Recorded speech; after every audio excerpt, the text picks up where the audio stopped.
Kevin Hunter with Jeff O'Brien on the Business Forum Show, and we're going to have some conversation about self-directed IRAs on the show today.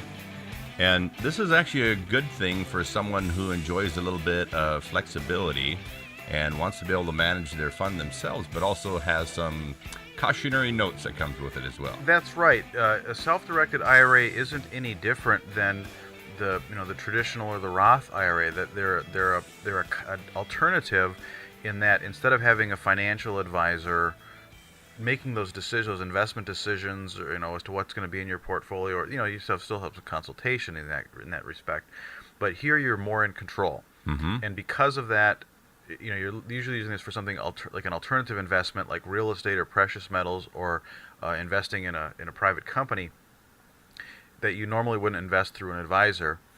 And you have to be aware of the rules, particularly about self-dealing and prohibited transactions, if you're going to be doing this, if you're going to be having this kind of investment. So you wouldn't necessarily advise somebody to go into this who knows nothing about retirement plans and just says, oh, what the heck, I'm going to try this and see what happens. Exactly. I work with a lot of clients that do have a self-directed IRA, and when they come to me, they're very well educated. They've done their homework as to what they can and can't do. Sometimes, they propose something that you just can't do. We talk about self-dealing. You can't do you can't engage in transactions with the IRA and what's called a disqualified person. And that's generally speaking the IRA owner, their spouse, their lineal descendants, parents, grandparents, kids, great-grandkids, grandkids, and companies or trusts that are controlled by those parties. So, for example, you can't buy a property in your IRA and lease it to a business that you own 100% of. That would be considered self-dealing, and that would incur those taxes and penalties that we talked about last week for early withdrawal from your retirement account. Now, there's obviously a list of rules that somebody has to be aware of if they engage in a self-directed IRA. How does somebody become aware of what those are? The best thing to do, really in this case, and I know I always like to promote using an attorney, but you really should work with an attorney and a CPA on this if you're going to do this, because we know these rules. We have to go through them a lot. I get proposed numerous scenarios from a lot of different clients as to, can I do this, can I do that? So, I have a binder that's about 4 inches thick in my office of different articles, different stories, different scenarios, everything you can possibly think of, in order to figure out how to do this the right way. The other thing is, administratively, a lot of it's very advantageous to have what's called a checkbook control LLC. And this comes about. There was an old tax court case where there was the owner of the president of the corporation had funded the corporation through IRA, a self-directed IRA, and the court, kind of by silence, said didn't say there was a problem, and so this kind of gave rise to this checkbook control.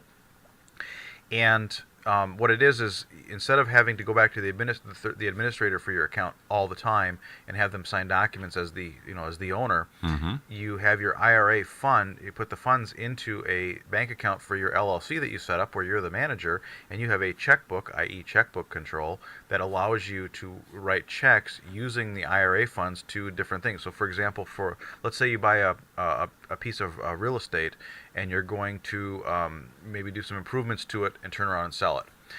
You could, instead of if you didn't have the LLC, you'd have to go back to your administrator all the time to get checks to pay your contractors, subcontractors, what have you. That gets to be time consuming and cumbersome.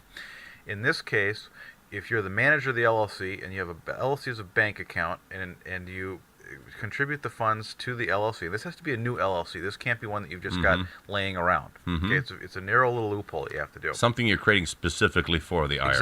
Exactly. Then you can write checks out to your contractors and subcontractors right there from the LLC bank account. Very nice. So, based on what you're describing here, a self-directed IRA isn't really something somebody should consider who is more what you'd call a dabbler. No. This you have to have a certain level of understanding of how these work, how IRAs work in general. One of the things you can't do we'll talk next week about rollover business startups. You can't use IRA funds to start a business that you're working in and drawing a salary. Mm-hmm. You cannot take any sort of payment like a salary if you've got something funded through your IRA. Mm-hmm. You can. It works. The self-directed IRA works best for what I call alternative investments, passive investments. Mm-hmm. Okay, real estate is a big one. People Mm-hmm. that there was a time before the real estate market crashed where banks would set up lines of credit for investors that were buying investment real estate, and they could, kind of do their improvements, flip the house, and and go on to the next one. Those don't really exist anymore because banks have tightened their lending standards. And when that happened, that's when this type of investing kind of started to become in vogue, Mm-hmm. because a real estate investor could take IRA funds and buy a property, rehab it, sell it, take the profit, put it back in the IRA. The other thing you can do, you can have some personal funds and some IRA funds. You can be a partner with your IRA. The IRA has to own the majority of the LLC. Sure. And then, of course, in that case, if you sell a property, make a profit, you get your percentage. The IRA gets its percentage.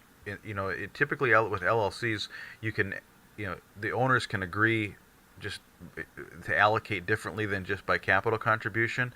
Not the case with when you got the self-directed IRA funds involved. It has to be, the percentage ownership has to match the percentage of dollars contributed. If you put personal funds in of, say, 1/3 and 2/3 IRA, then when you get profits and distributions, they better go back 1/3 and 2/3. Mm-hmm.